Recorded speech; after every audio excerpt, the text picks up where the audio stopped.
Hello students, welcome back to my YouTube channel P Khatri Mathematics Classes. Today topic is class 10th Maths NCERT Chapter 14 Statics Exercise 14.1 Solution. Question number 2 करते हैं बेटा. क्या है? Consider the following distribution of daily waves of 50 workers of A factory. Means हमें क्या दे रखा है? Daily veg दे रखी है. किसकी? 50 वर्कर्स की. That's clear. तो हमें टेबल में क्या दिया? Daily ways in rupees means number of workers. Means जो 12 वर्कर्स हैं उनको रुपीज कितने मिलते हैं डेली के? Under to 120. जो 14 वर्कर्स हैं उनको कितने मिलते हैं? 120 टू 140. या फिर क्या बोल सकते हैं कि 140 टू 160 रुपीज कितने वर्कर्स को मिलते हैं? 8 वर्कर्स को. That's clear. 160 to 180 rupees 6 worker को और 180 टू 200 10 वर्कर्स को रुपीज मिलते हैं. क्लियर बेटा. उसके बाद हमसे क्या पूछा गया है? Find the mean daily ways of the workers of the factory by using N appropriate method. कौन से मेथड से हमें मीन निकालना है? हमें मीन फाइंड आउट करना है. और कौन से मेथड से? Appropriate method. जो एप्रोप्रिएट मेथड होता है वो कौन सा होता है बेटा? एज्यूम्ड मीन मेथड बोल रहा है. एप्रोप्रिएट मेथड मीन्स क्या बोल रहा है? मैं यहाँ पे लिख देता हूं नीचे. Assumed mean method. Assumed mean method. That's clear. हमने इंट्रोडक्शन लेक्चर में अच्छे से सीख लिया था कि एज्यूम्ड मीन मेथड कैसे अप्लाई किया जाता है. अगर किसी बच्चे को नहीं आता तो पहले बेटा आपको क्या करना है? इंट्रोडक्शन लेक्चर जरूर करना है. उससे आपको वहां से सारी की सारी चीजें जो मैंने बताया था वो आपको प्रॉपर वे से क्लियर हो जाएंगी. क्लियर है. तो ये नीचे मैंने टेबल बनाने स्टार्ट करी बेटा. सबसे पहले मैंने क्या लिख लिया? Class interval. मीन्स जो डेली वेज दे रखी थी वो मैंने किस में लिख लिया? क्लास इंटरवल में. और उसके बाद जो नंबर ऑफ वर्कर्स थे वो क्या लिखेंगे बेटा? फ्रीक्वेंसीज होती हैं. तो मैं सबसे पहले फ्रीक्वेंसीज लिख लेता हूं. जो नंबर ऑफ वर्कर दे रखे हैं 100 टू 120 में कितने हैं वर्कर्स? 12 वर्कर्स हैं. 120 टू 140 14 वर्कर्स हैं. चेक कर लो बेटा. 140 टू 60 कितने हैं? 8 वर्कर्स हैं. और 160 टू 180 6 वर्कर्स हैं. और 180 टू 200 10 वर्कर्स हैं. That's clear. तो हमने ये टेबल सोल आउट करनी है पहले कंप्लीट. और हमें कौन सा मेथड अप्लाई करना है बेटा? एज्यूम्ड मीन मेथड अप्लाई करना है. तो जो एज्यूम्ड मीन मेथड होता है, मीन निकालने का फार्मूला एज्यूम्ड मीन मेथड लिख देते हैं यहाँ पे. Assumed mean method. हम मीन को किससे डिनोट करते हैं? एक्स बार से. क्या होता है बेटा फार्मूला? फार्मूला होता है A plus summation F I into D I और डिवाइडेड बाय क्या होता है बेटा? समेशन एफ आई होता है. That's clear. तो हमें ये सारी चीजें अगर मुझे मिल जाए, ए मिल जाए, summation F I into D I मिल जाए और समेशन एफ आई मिल जाए, तो मैं क्या अप्लाई कर दूंगा बेटा? एज्यूम्ड मीन मेथड अप्लाई कर देंगे और क्या फाइंड आउट कर लेंगे? मीन निकाल लेंगे. क्लियर है. तो सबसे पहले तो हमें क्या चाहिए? ए चाहिए. क्या चाहिए बेटा? हमें ए चाहिए. और ए और एफ आई इंटू डी आई का समेशन और समेशन ऑफ एफ आई निकालने के लिए हमें क्या निकालना पड़ेगा? जो क्लास इंटरवल है उसका मिड पॉइंट मीन्स एक्स आई चाहिए. एक्स आई कैसे निकलेगा? एक्स आई कैसे निकलता है? Lower limit plus upper limit और डिवाइडेड बाय 2. तो 100 प्लस 120 करेंगे तो ये बनेगा 220. और 220 को जब 2 से डिवाइड करेंगे तो ये आएगा बेटा 110. ठीक है. सेम ऐसे 120 प्लस 140 करेंगे तो ये 260. 260 को 2 से डिवाइड करेंगे तो ये बनेगा 130. सेम ऐसे इसको ऐड करके डिवाइड करेंगे तो ये बनेगा 150. यहाँ पे आ जाएगा 170 और यहाँ पे आ जाएगा 190. क्लियर है. अब हमें नीचे क्या चाहिए? समेशन ऑफ एफ आई चाहिए. मीन्स फ्रीक्वेंसीज का सम चाहिए. और ये क्या है? नंबर ऑफ वर्कर्स हैं. और टोटल नंबर ऑफ वर्कर्स कितने बोले? 50 हैं. तो ऑब्वियसली जो इनका सम आएगा बेटा, समेशन ऑफ एफ आई कितना आएगा? वो 50 आएगा. तो हमें समेशन ऑफ एफ आई की वैल्यू तो मिल गई. अब हमें क्या चाहिए? ए चाहिए. क्या चाहिए हमें? ए चाहिए. और summation of F I into D आई चाहिए. ए क्या होता है? ये स्मॉल ए क्या होता है बेटा? Assumed mean. जो हम एज्यूम करके चलते हैं और वो एज्यूम किसके अंदर करते हैं, एक्स आई के अंदर करते हैं। किस में करते हैं बेटा, एक्स आई में करते हैं। और मैंने बताया था कि एक्स आई में कौन सा एज्यूम करते हैं, जो मिड में वैल्यूज होती है। देखो ऊपर से 2 छोड़ दिए तो 150, नीचे से 2 छोड़ दिए तो 150, मीन्स हमने मिड की वैल्यू को एज्यूम करके चलते हैं। और वो क्या है यहाँ पे 150, तो इट मीन्स ए कितना होगा हमारा 150 होगा। क्लियर बेटा, ए क्या होगा हमारा 150, एज्यूम कर लिया हमने, लेट कर लिया कि ए कितना हमारा 150। अब हमें क्या चाहिए, summation F I into D I, means मुझे क्या निकालना है, डी आई निकालना है। क्या निकालना बेटा, मुझे डी आई चाहिए। तो डी आई कैसे निकालेंगे, एक्चुअली बेटा जिसको मैं क्या बोल रहा था, एज्यूम्ड मीन मेथड बोल रहा था, यहाँ पे हमें यूज करना चाहिए था कौन सा, स्टेप डिवीजन मेथड। गलत बिल्कुल भी नहीं है बेटा, अभी तक जितना किया वो बिल्कुल ठीक है, डरना नहीं है, ठीक है। स्टेप डिवीजन मेथड है बेटा।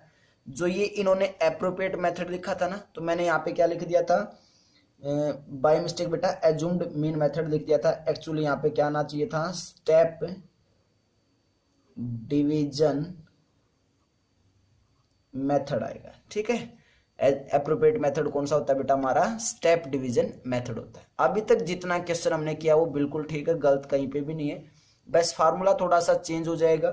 क्या आएगा, X bar equal to A plus summation F I into U I और divided by summation F I और इनटू में एच आ जाएगा, इनटू में एच, ठीक है।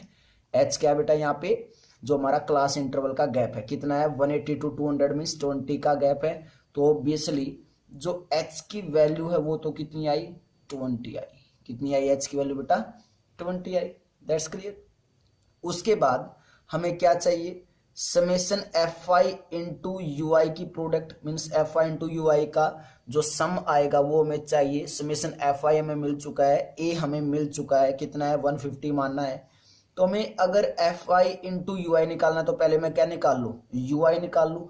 और यू आई कैसे निकलेगा, यू आई निकलेगा बेटा, यू आई कोमा लगा देना यहाँ पे, U I equal to, U I होता है बेटा X I minus A mean से जो हमने एज्यूम किया मीन, वो एज्यूम्ड मीन ये ना, यहाँ पे लिख देता हूं, दिस इज एज्यूम मीन, ठीक है, स्मॉल ए। तो यू आई कैसे निकलता है, X I minus A divided by H से निकलता है, ठीक है। U I equal to X I minus A divided by H निकलता है। अब देख लो, चेक कर लो, U I equal to X I की वैल्यू पुट करते रहेंगे, माइनस ए इज 150 और डिवाइडेड बाय एच इज 20। तो एक्स आई की वैल्यू बार बार पुट करते रहेंगे। सबसे पहले एक्स आई की वैल्यू कितनी है 110, उसके बाद एक्स आई की वैल्यू कितनी है 130, उसके बाद 150, उसके बाद 170, उसके बाद 190। तो ऑब्वियसली अगर हमें यू आई चाहिए तो यहाँ पे मैं क्या लिख रहा हूँ बेटा कि U I equal to X I minus 150 divided by H is 20। Clear है। तो इसको सोल्व आउट करेंगे बेटा, u1 निकालेंगे तो means x1 minus 150 divided bye 20, x1 is 110 minus 150 minus के 40, माइनस 40 डिवाइडेड बाय 20 करेंगे तो कितना आएगा, ये माइनस के 2 आएगा। क्लियर है। सेम ऐसे ही उसके बाद 130 वैल्यू लेंगे, 130 माइनस 150 इज माइनस 20, माइनस 20 को 20 से डिवाइड करेंगे तो माइनस के 1। फिर एक्स आई की वैल्यू 150 माइनस 150 इज 0, तो यहाँ पे 0। उसके बाद 170 माइनस 150, 20 ऊपर बचा, 20 बाई 20 इज 1। इसको आपने भी ऐसे ही करना है बेटा। क्लियर है। तो 190 माइनस 150 इज 40 बाई 20 इज 2, तो यहाँ पे क्या आया 2 आया। क्लियर है। तो हमने किसकी वैल्यूज निकाल ली बेटा, यू आई की वैल्यू निकाल ली। अब हमें क्या चाहिए, F I into U I का सम। तो एफ आई इंटू यू आई करना पड़ेगा पहले, means F I is this, you I is this. तो 12 इंटू माइनस 2 इज माइनस के 24, 1 माइनस 1 इंटू 14 इज माइनस के 14, 0 इंटू 8 इज 0, 1 इंटू 6 इज 6 और 2 इंटू 10 इज 20। क्लियर है बेटा। तो इन सभी को जब आप ऐड करोगे तो क्या आएगा, summation F I into U I, सभी को ऐड करेंगे तो ये आएगा बेटा -12 आएगा। क्लियर है? तो कितना आया summation F I into U I is -12। अब देखो summation F I into U I आ चुका है, एच मिल चुका है, समेसन एफ आई मिल चुका है, ए मिल चुका है, तो हम क्या निकाल सकते हैं यहाँ से, मीन इजिली निकाल सकते हैं। क्लियर बेटा? तो देखते हैं, वैल्यूज पुट करते हैं। X bar equal to A is 150 plus summation F I into U I is -12, तो bracket start -12 divided by summation F I is 50 और into H, H is 20। Clear है? H is 20। ठीक है, इस zero से ये जीरो कैंसिल आउट, तो कितना है हमारे पास, X bar equal to 150 minus के -12 इंटू 2 इज -24 और डिवाइडेड बाय 5। क्लियर बेटा? कितना है हमारे पास है, -12 divided bye 5, sorry plus 150 -24 divided by 5 है।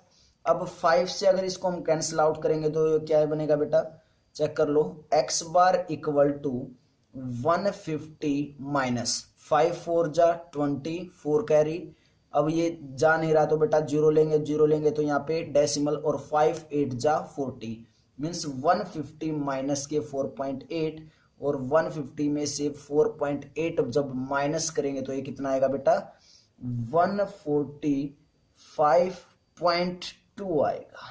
कितना आएगा ये, 145.2 आएगा। क्लियर है? तो हमारे पास जो मीन आया, मीन्स जो हमने मीन निकालना था उसकी वैल्यू क्या आ गई हमारे पास, mean means X bar equal to ₹145.20 that's clear. तो वर्कर्स को जो एवरेज रुपीज मिलने चाहिए वो कितने मिलने चाहिए, 145.20 क्लियर है?